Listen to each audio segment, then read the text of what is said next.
होगा?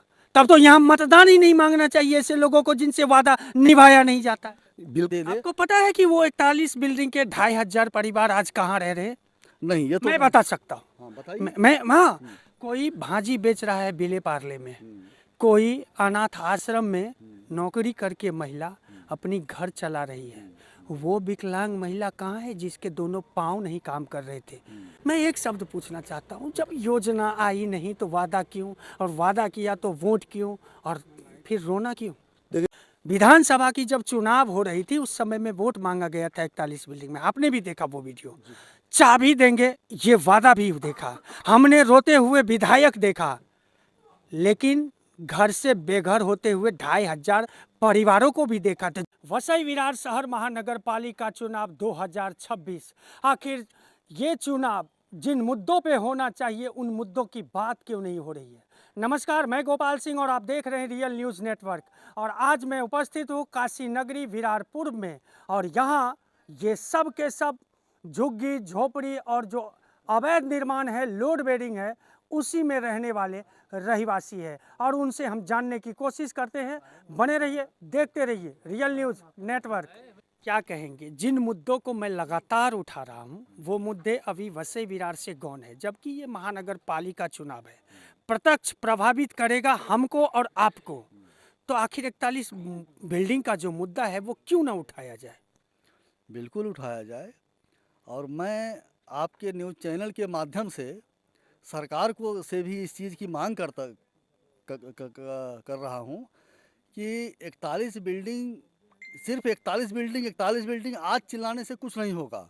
उसकी जांच करके उसके तह तक जाया जाए, जिसने अवैध निर्माण किया, जिसके शासनकाल में अवैध निर्माण हुआ, जिसके शासनकाल में डंपिंग ग्राउंड की अवैध तरीके से नगर सेवक के प्रभाव से उस ज़मीन को हड़पा गया, उसकी भी जांच करके जो दोषी हैं उनकी संपत्ति को योगी शासन की तर्ज पर कुर्क किया जाए, उसको नीलाम किया जाए, जो पैसे उससे अर्जित हों उससे नया निर्माण करके और उन झुग्गी झोपड़ी वाले को 2500 लोगों को घर दिया जाए। ये तो आपका मत है, लेकिन मैं आपको सच बताता हूँ, वसई विरार शहर महानगर पालिका, वहाँ कंप्लेन दर्ज होती है, पुलिस डिपार्टमेंट उसकी जांच करती है, मामला कोर्ट में जाता है और कोर्ट से ध्वस्त होने की खबर भी आ जाती है। सीधा मतलब है आदेश आ जाता है। तो क्या करेगा अब आपकी सरकार, क्या करेगा? इसीलिए मैं बोल रहा हूँ आपके चैनल के माध्यम से, इस सरकार को भी ये चीज़ मैं मांग करता हूँ। और हमारे उप मुख्यमंत्री एकनाथ शिंदे जी बीच में भी विवादता आए थे, वहाँ पे भी आम लोगों ने उनसे मांग रखी कि आप इस समय शासन में हैं, सत्ता में हैं, इन 2500 लोगों के साथ न्याय होना चाहिए। लेकिन कैसा है गोपाल जी, इसमें कोई जादू की छड़ी नहीं है। अब एक साल किसी के हाथ में सत्ता है, एक साल में हम सब चाहेंगे कोई दुरुस्त करके दे दे। आपको पता है कि वो 41 बिल्डिंग के 2500 परिवार आज कहाँ रह रहे हैं? नहीं, ये तो मैं बता सकता हूँ। हाँ बताइए। हाँ, कोई भाजी बेच रहा है विले पार्ले में, कोई अनाथ आश्रम में नौकरी करके महिला अपनी घर चला रही है। वो विकलांग महिला कहाँ है जिसके दोनों पाँव नहीं काम कर रहे थे? सबसे बड़ा सवाल है इस चुनाव में मेरा एक ही, कि आखिर जब घर नहीं देना था, आपको पता था कि यहाँ क्लस्टर डेवलपमेंट हो, एसआरए योजना हो, वो लागू करने में समय लगेगा, तो क्यों वादा किया गया? और वादा तो वादा किया गया, वोट क्यों लिया गया? नहीं, वादा तो देखो, वादा तो सभी करते हैं। हाँ, वादा किसी और एक वोट भी ले लो, वोट भी लेते हैं। हाँ, बाद में बेघर कर दो। ये किसी राजनीतिक पार्टी का एक का फंडा नहीं है कि आप एक को आरोप लगाएंगे। वसई विरार महानगर पालिका के आप तो मतलब चुनाव लड़ते लड़ते पार्टी के जो निर्णय था उसके कारण आज, नहीं तो आज उम्मीदवार होते और मैं ये सवाल कर रहा होता तो आप ऐसा नहीं कह सकते थे। मैं ये जानने की, आज मेट्रो प्रकल्प आ रही है वसई विरार शहर में, हाँ, आ रही। आपको मालूम है अंतिम पड़ाव कहाँ है और उसका स्टेशन कहाँ बनेगा अंतिम? अभी ये चीज उसका तो पूरा खाका नहीं आया मैं है। आपको बताता हूँ, ये भाजपा का नहीं, ये सरकार का, और ये डेवलपमेंट होना चाहिए। मैं भी पक्षधर हूँ, लेकिन उस मेट्रो लाइन के नीचे जितने सारे बिल्डिंग आएंगे ना, उसमें 90% अवैध होंगे, तो उनका भविष्य कहाँ? वो अनाथ आश्रम में जाके नौकरी करे, भाजी बेचे विले पार्ले में जाके। क्लस्टर योजना क्यों सरकार ला रही है? इसी के लिए ला रही ला है। क्यों नहीं रही है? ला रही है। अरविंद जी, आप तो भारतीय जनता पार्टी से हैं, मिश्रा जी शिवसैनिक थे। मैं एक शब्द पूछना चाहता हूँ, जब योजना आई नहीं तो वादा क्यों, और वादा किया तो वोट क्यों, और फिर रोना क्यों? देखिए गोपाल जी नमस्ते। आप एक चीज़ आपको बताना चाहता हूँ कि डेवलपमेंट जब करना है तो कुछ ना कुछ इसमें नुकसान होता ही है, और आम पब्लिक का ही नुकसान होता है। उसमें बेचारा मारा जाता है गरीब आम आदमी।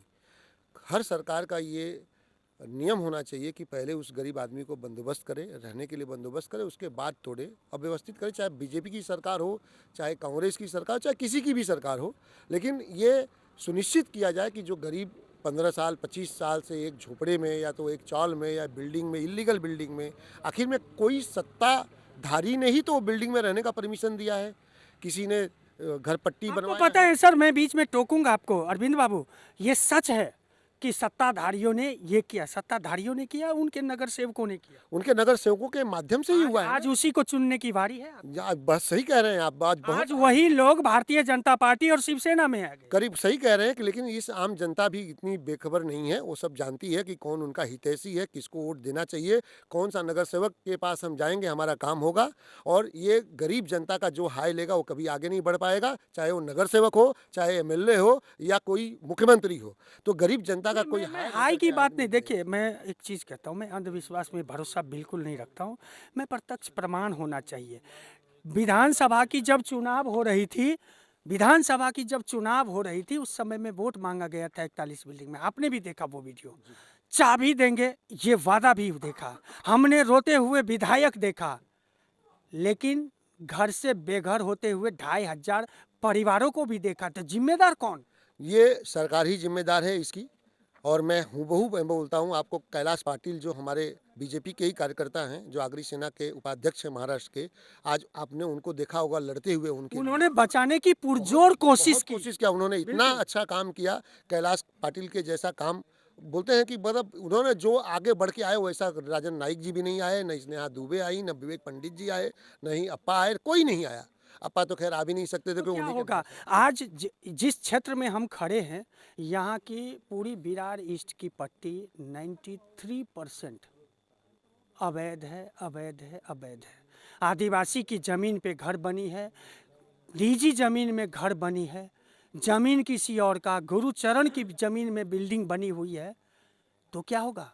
तब तो यहाँ मतदान ही नहीं मांगना चाहिए ऐसे लोगों को जिनसे वादा निभाया नहीं जाता है। बिल्कुल आपने सही कहा, लेकिन यहाँ पे एक जो एसआरए की कल्पना है सरकार की, जो देवेंद्र फडणवीस जी ने पहले से ही कहा है कि मुंबई में जैसे एसआरए है उसी तरीके से हम बसई विरार के झोपड़पट्टियों के विकास के लिए हम एसआरए परियोजना का यहाँ पे हम परिकल्पना का वो करेंगे, और ताकि ये यहाँ पे भी झुग्गी झोपड़ी वासियों को भी बचाया जा सके। अरविंद बाबू, भरोसा उठ गया है सरकार से। बात क्यों तो बोलता हूँ मालूम है? क्योंकि विधायक जी ने वो सब दिखा दिया, वो सब दिखा दिया। लोग सरकार पे तब भरोसा करता, महानगर पालिका चुनाव है ना, जीआर घोषित कर दे सरकार कि हाँ ये योजना हम लागू करेंगे। मैं लिख के देता हूँ, भारतीय जनता पार्टी महायुति आपकी भगवा ही भगवा हो जाएगी। लेकिन ऐसा क्यों नहीं जीआर आता है? कोई आदेश आ जाए, कोई अध्यादेश लाए, ला सकता है सर। अगर गरीबों को घर बचाना, 2.5 लाख रुपया देती है ना मोदी सरकार, देती है ना? क्यों देती है? गरीबों के। तो आज उनका घर भी नहीं। सही बात है, ये तो सरकार को लाना ही चाहिए। लेकिन एक बात बता रहा हूँ आपको कि अब बच्चा पैदा होता है तो तुरंत चलने और दौड़ने नहीं लगता है। कम से कम अभी 1 साल हुआ है, और आप थोड़ा सा समय दीजिए, ज़रूर बीजेपी सरकार ये करेगी। ऐसा नहीं कि बीजेपी सरकार कभी आपको किसी को मायूस छोड़ेगी। और ये सब लोग जितने भी हैं सबको विस्थापित किया जाएगा, और करना ज़रूरी है। नहीं तो फिर ये जो इलीगल, जो जैसे बालकृष्ण जी ने कहा, जिसने इलीगल कंस्ट्रक्शन किया है उनके प्रॉपर्टी कुर्क किया जाए, और उनकी प्रॉपर्टी कुर्क करके जो भी पैसा मिले योगी सरकार की तरह जो भी हमारे जो विस्थापित हैं उनको स्थापित किया जाए। सर एक जब ये बात आप कहते हैं ना अरविंद बाबू, एक छोटा सा लेटर विधायक साहब लिखते कि एसटीपी प्लांट को 41 बिल्डिंग के लैंड से ना कहीं अन्यंत्र लेके जाओ, जो कि हो चुका है। और मैं ये मुद्दा इसलिए उठा रहा हूँ क्योंकि इस अवैध निर्माण में रहने वाले 90% उत्तर भारतीय हैं सर। उसके ये सिर्फ वोट ले लेना, नगर सेवक बन जाना, वादे निभा देना, वादे कर देना, निभा देना नहीं, वादे कर देना, लेकिन उसके बाद भविष्य क्या है? मेट्रो प्रकल्प आएगी, आना चाहिए, उसके लेन में जितने बिल्डिंग आएंगी उसकी क्या गारंटी है सरकार देगी? आप सही कह रहे हैं कि उसके लेन में जो भी बिल्डिंग अभी आप देखे होंगे कि जो बुलेट ट्रेन की परियोजना है चल रही है उसमें भी काफ़ी नाला सुपारा में काफ़ी चपेट में आए, बिल्डिंगें चपेट में आई, चाली चपेट में आई। कुछ जिसका अवैध था उसको नहीं मिला, जिसका अवैध नहीं था उसको कुछ ना कुछ मुआवजा जरूर मिला है तो सरकार यहाँ ने। मतदान भी अवैध और वैध का लिया जाए। वही बात है, ये बात तो सही है आपका, जो आपका प्रश्न जायज़ है, बिल्कुल जायज़ है। आपका प्रश्न बिल्कुल जायज़ है। सरकार से हम सभी, हम भले सरकार के पक्ष में हों या सरकार के उसमें हों, लेकिन हम लोगों को भी कोशिश करनी चाहिए कि ये जो गरीब जनता है उनसे न्याय, उनकी न्याय मिले। बताऊँ, वो 41 बिल्डिंग में मेरे मौसी के सगे लड़के का फ्लैट था एक, वो भी टूट गया।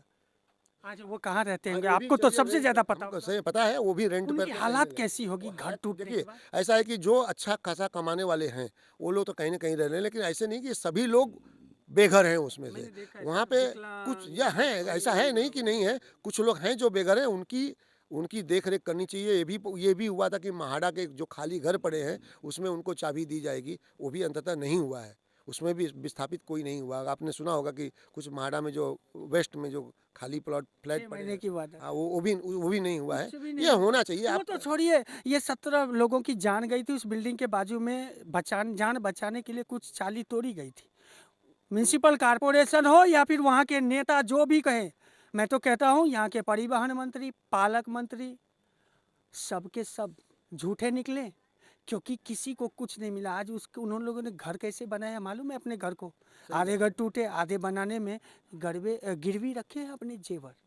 गोपाल जी, ये तो आपकी बहुत ही अच्छी ईमानदारी और सच्चाई की पत्रकारिता है आपकी, जो आप इनके मुद्दे हमेशा उठाते हैं, चाहे बीजेपी हो, चाहे बहुजन हो, या कोई भी पार्टी हो। आप सबसे पूछते हैं और बेबाक पूछते हैं, और उस पर हमको भी बेबाक जवाब देना चाहिए। हम लोगों को भी बेबाक जवाब देना चाहिए कि भाई, भले हम सरकार में हैं तो हम सरकार को प्रोटेक्शन नहीं दे सकते। हमको भी यही है, सच्चाई है। गरीब जनता जिसको अगर आपने प्रॉमिस किया है तो उसको दीजिए, कहीं ना कहीं से उसको मदद कीजिए, चाहे आमदार हो, चाहे नगर सेवक हो। नहीं कुछ हो रहा है, नहीं सरकार का पड़े, तो आप अपने पास से करिए। आखिर में वोट मांगने, आप हाथ जोड़ने किस हक से सबके पास जाते हैं, उसी तरह से आप मदद भी करिए। ये मेरा भी आपके साथ, मैं जो हाँ में मिला रहा हूँ। तो देखा दोस्तों, ये काशी नगरी और यहीं से ये पहली चुनावी वो यात्रा है जहां हम आम लोगों से बात करेंगे, वो उन प्रभावितों से बात करेंगे जो अवैध निर्माण में रहते हैं, कि वादा करने के बाद अगर वादा ना निभाए तो आपकी मतदान की वैल्यू क्या है। अगर हम अवैध बिल्डिंग में रहते हैं तो हमसे वोट ही मत मांगो ना, जो वादा खिलाफी का आरोप लगे आप पे। दोस्तों, प्रतिक्रिया कमेंट के माध्यम से दे। भले ही यहीं पे पार्टी चाहे कोई भी हो, बहुजन विकास आघाड़ी हो, भारतीय जनता पार्टी हो, शिवसेना हो, मनसे हो, या अन्य कई भी पार्टी, भले ही मुझे किसी भी एंगल से देखे, लेकिन मैं आपके मुद्दा उठा रहा हूँ। आपके घर को सुरक्षित करने का एक जो राह है वो मैं तलाशने की कोशिश कर रहा हूँ। तो बने रहिए हमारे साथ। चैनल को लाइक, सब्सक्राइब और शेयर करना ना भूलें।